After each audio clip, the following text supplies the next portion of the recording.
Hi, third graders. This is lesson 4, The Wind in the Willows, and this one is called The Wild Wood.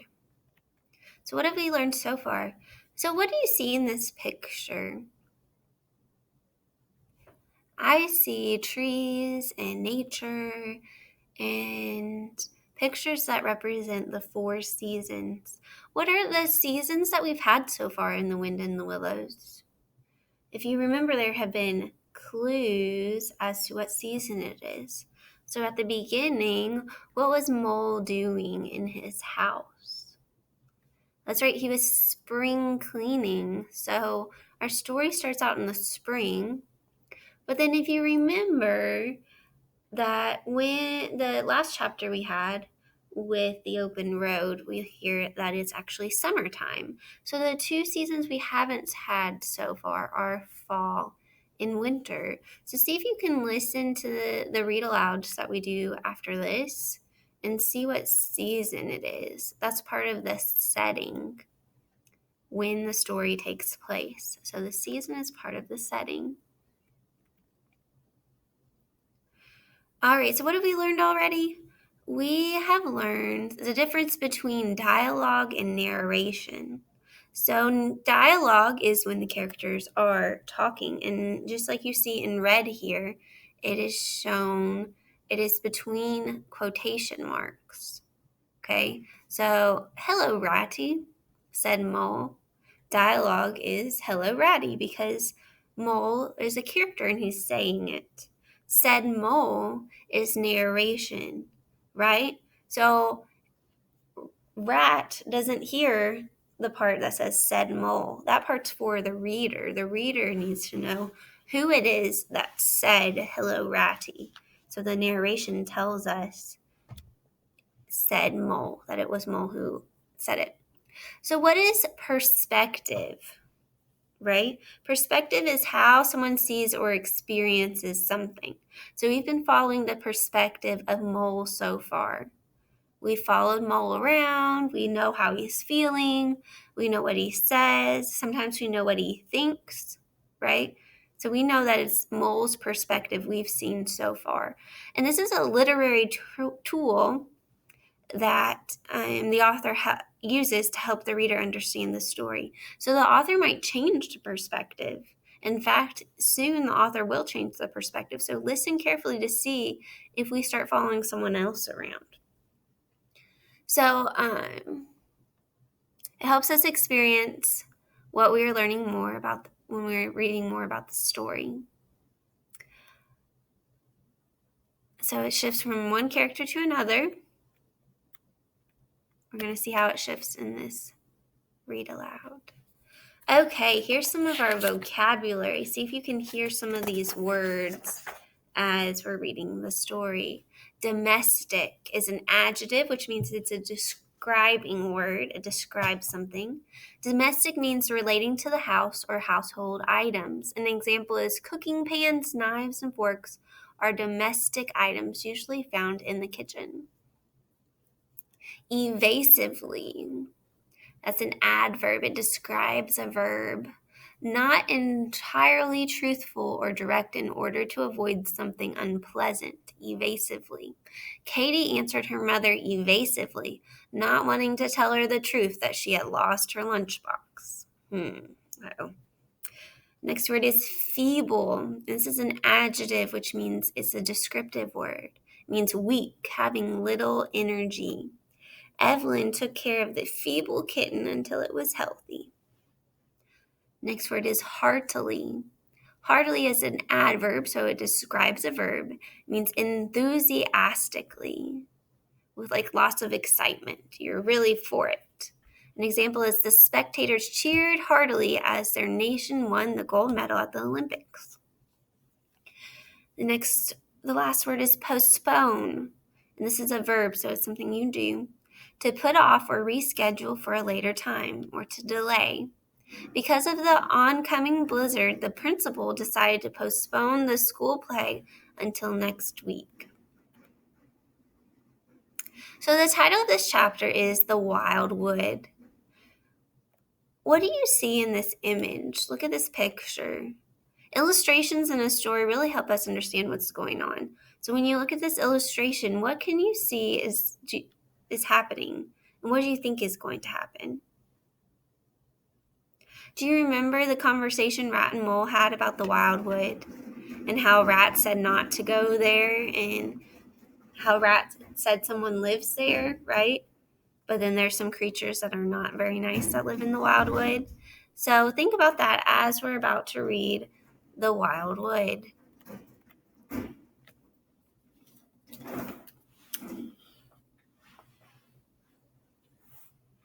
So this is what they said. Remember, what lies over there? Asked the mole, waving a paw towards a background of woodland that darkly framed the water meadows on one side of the river.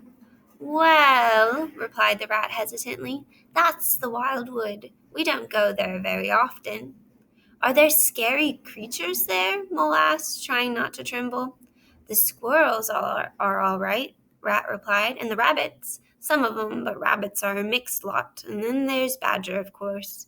He lives right in the heart of it. Wouldn't live anywhere else either. Dear old Badger, nobody interferes with him. Why, who should interfere with him? Asked the mole. Well, of course there are others, explained the rat in a hesitating sort of way. Weasels, stoats, ferrets, and so on. They're all right in a way. I'm very good friends with them, past the time of day when we meet, but you can't trust them, and that's a fact. So we have a little bit of foreshadowing here. Foreshadowing is when we get like a little clue that something's going to happen. And a lot of times the author in a story makes like foreshadowing that something bad's going to happen. So we can see that when they're saying nobody goes in the wildwood and that you can't trust some of the creatures that live there. So it kind of makes you feel like something bad is going to happen in the wildwood. So if we look at our map, you can see where the wildwood is. So far we started at Mole's house, and we went down the river, and we're at Rat's house for a little bit, and then we went up the river to Toad Hall, and then they took the open road for a little bit, and then I believe they went back to Rat's house. And then you can see at the bottom the wildwood where Badger's house is. The mole had long wanted to meet the badger, but the water rat always had a reason to postpone the occasion. Badger'll turn up some day or other, the rat would say. Couldn't you ask him to dinner? Said the mole. He wouldn't come, replied the rat simply. Well, then suppose we go and call on him, suggested the mole. Oh, he wouldn't like that at all, said the rat, quite alarmed. Besides, he lives in the middle of the wild wood. Well, suppose he does like it, said the mole. Well, supposing he does like it, said the mole. You told me the wildwood was all right. I know, so it is, replied the rat evasively, but he wouldn't be at home at this time of year anyhow. So the rat's kind of making excuses to not go to the wildwood. The mole had to be content with this. Summer had left, taking the warmth and sweet fragrances with it. The autumn and winter days brought cold winds and glistening frost. No one thought about boating, and so with time to ponder, the mole began to think once more of Badger. In the winter time, the rat slept a great deal. He retired early and rose late. Consequently, the mole had plenty of spare time on his hands. One afternoon, while the rat rested in his armchair before the fire, he decided he would explore the wildwood and perhaps meet Mr. Badger. It was a cold, still afternoon when he slipped out of the warm parlor. The country lay bare and leafless around him. The mole liked the country like this, stripped of its finery, and so with great cheerfulness of spirit he pushed on towards the wild wood. There was nothing to alarm him at first. Then, as his journey progressed, he moved into a shadowy world in which trees crouched nearer, and the holes in various tree trunks gaped like hideous mouths. The dusk descended steadily. Then the faces began. It was over his shoulder that he first thought he saw a face. Then he turned and confronted it. The thing had vanished. He quickened his pace. He passed another hole, and a little narrow face flashed up. If he could only get away from the holes, he thought, there would be no more faces. He swung off the path and plunged into the untrodden places of the wood. If Mole plunged into the untrodden places, that means he went deeply into the parts of the wood that were off the trail and not walked on. Then the whistling began. Very faint it was. When first he heard it, but somehow it made him hurry forward. Then the pattering began. He thought it was only falling leaves at first. Then as it grew, he knew it was the pat, pat, pat of little feet. The mole began to run. He ran up against the things. He fell over things. At last he took refuge in the hollow of an old beech tree. Terrified and exhausted, the mole lay there trembling. Oh no, our poor friend Mole. What do you think is going to happen next? Meanwhile, the rat, warm and comfortable, dozed by his fireside. It was not until a coal in the fire slipped and sent up a spurt of flames that he awoke. He immediately looked round him for his companion, but the mole was not there. He listened for a time. The house seemed very quiet. Then he called, "Molly," several times and received no answer. And receiving no answer, got up and went out into the hall. The mole's cap was missing from its peg. His Wellington boots were also gone. So Wellington boots are waterproof boots popularized by the Duke of Wellington, a famous British person. The rat left the house and found the mole's tracks leading straight to the wildwood. The rat stood in deep thought. Then he re-entered the house, strapped a belt around his waist, and shoved a brace of pistols into it, or 2 pistols. Finally, he picked up a stout cudgel and set it off for the wildwood. A cudgel is a short club or stick. Why do you think Rat is taking these things with him? I think we're going to find out.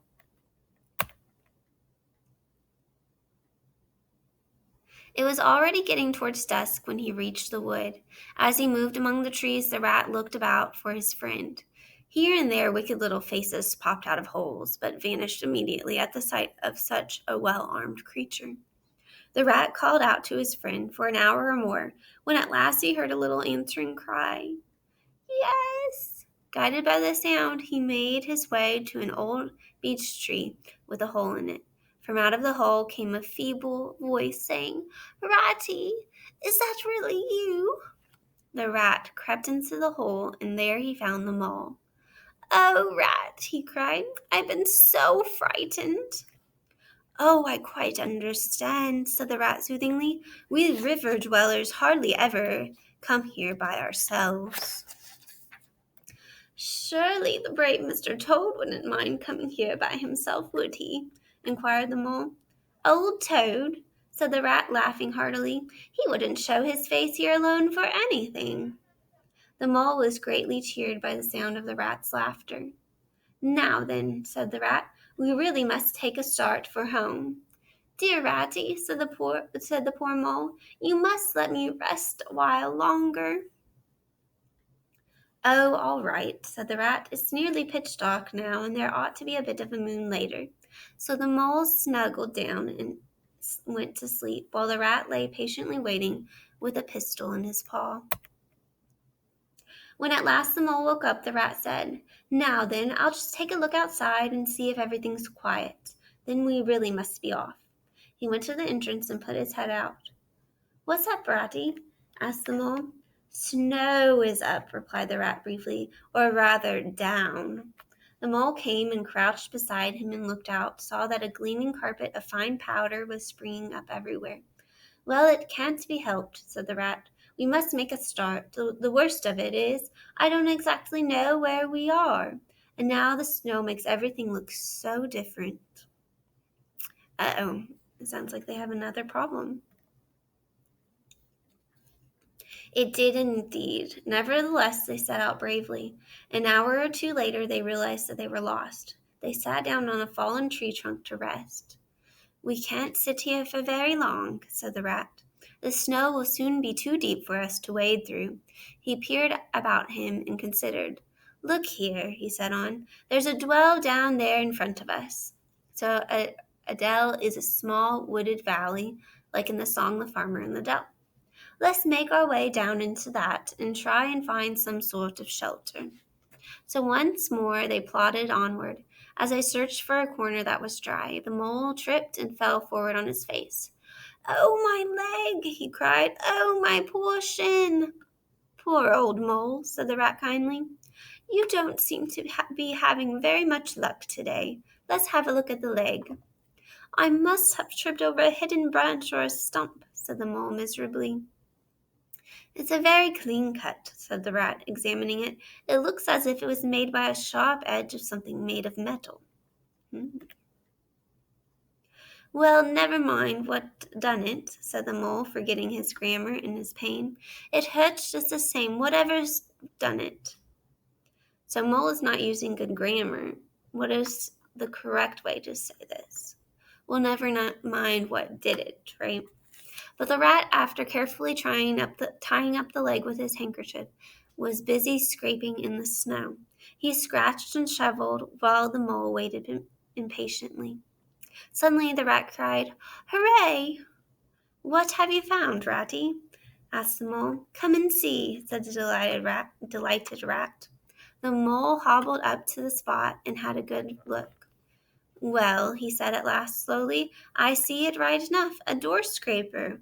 Well, what of it?" So a door scraper is a small metal frame located near a front door in which people can scrape the mud off their shoes before entering a house. "But don't you see what it means?" cried the rat. "Of course I see what it means," replied the mole. "It means that some very careless person has left his door scraper lying about in the middle of the wild wood." So there's a picture of a door scraper. "Oh dear," cried the rat in despair. "Here, stop arguing and come and dig." And he set to work again and made the snow fly in all directions. After some further effort, a very shabby doormat lay exposed to view. "There, what did I tell you?" exclaimed the rat. "Absolutely nothing," replied the mole, with perfect truthfulness. "You seem to have found another piece of domestic litter." "Do you mean to say," cried the excited rat, "that this doormat doesn't tell you anything?" "Really, rat," said the mole, "who ever heard of a doormat telling anyone anything? They simply don't do it. Doormats know their place." "Now look here, you thick-headed beast," replied the rat, really angrily. "Keep digging if you want to sleep dry and warm tonight." What do you think that rat is thinking? What does the doormat tell him?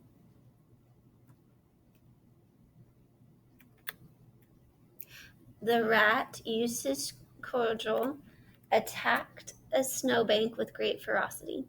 The mole scraped busily too. Some 10 minutes later, the rat's cudgel struck something that sounded hollow. He called the mole to come and help him.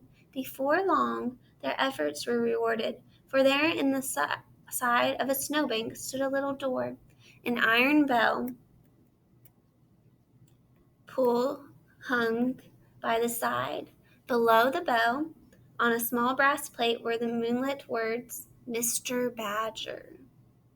So a bell pull is an old-fashioned doorbell. Pulling on the bell pull causes bells inside the house connected to the pull to ring, letting the homeowner know someone is at the front door. So you can see it in the picture. But as you haven't, I'm sorry. The mole fell backwards on the snow. "Rats!" he cried. "You're a wonder. You knew that if there was a door scraper, there was bound to be a doormat. If I only had your head, Ratty." "But as you haven't," interrupted the rat, "I suppose you're going to sit on the snow all night and talk. Get up at once and hang on to the bell pull while I hammer."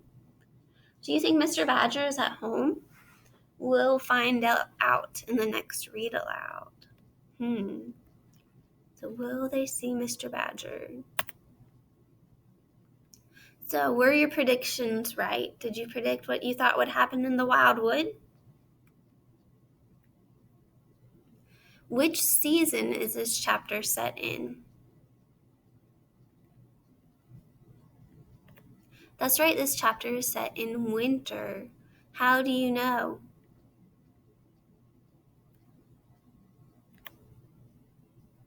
It's cold and snowy and Mole is wearing winter clothes. When Mole asks Rat to go with him to see Mr. Badger, why do you think Rat wants to postpone the visit or tells Mole evasively that he doesn't think Mr. Badger is at home? Mr. Badger lives in the wildwood and Rat seems a little uncomfortable about going there. He'd rather Mr. Badger come to visit him. What is the setting for this chapter? The wildwood in the winter. How would you describe the wildwood? Scary, strange, dark. How else would you describe it? What kinds of things are there? There's looming trees, holes with animals that look at Mole with malice. At the beginning of the story, from which character's perspective is the story told? Mole's perspective, right? We're following Mole around into the wild woods. We know that he's scared and what he's feeling. What is happening in the story when the story changes to Rat's perspective? What's happening? Mole is lost and Rat goes looking for him. Rat realizes that Mole is gone.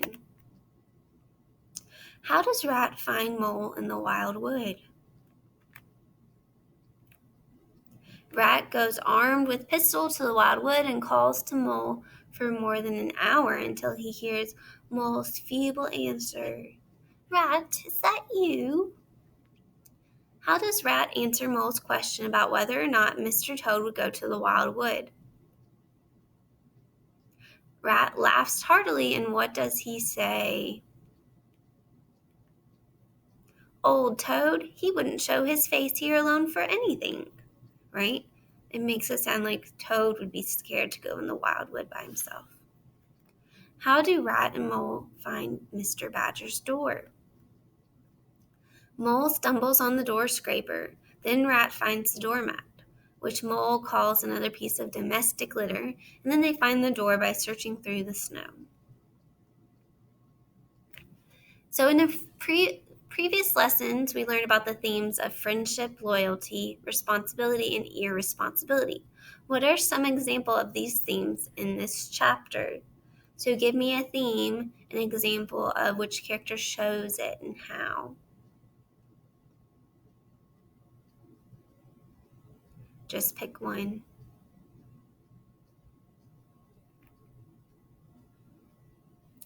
So friendship and loyalty, Rat goes into the wildwood to find Mole, Rat letting Mole rest, Rat bandaging up Mole's leg, Mole helping Rat dig to find the doormat. Irresponsibility, Mole taking off in the wildwood all by himself and without knowing his way. And responsibility, Rat going after Mole and making sure that he is safe. So our word for today is postpone. Say that word with me. Postpone. In the read aloud, you heard the Mole had long wanted to meet the Badger, but the Water Rat always had a reason to postpone the occasion. Postpone means putting things off or rescheduling something until later. We have to postpone the baseball game until the rain stops. Can you think of any instances when you or someone else had to postpone something? Be sure to use the word postpone when you talk about your answer. We had to postpone. There's lots of stuff we've had to postpone because of COVID-19, right?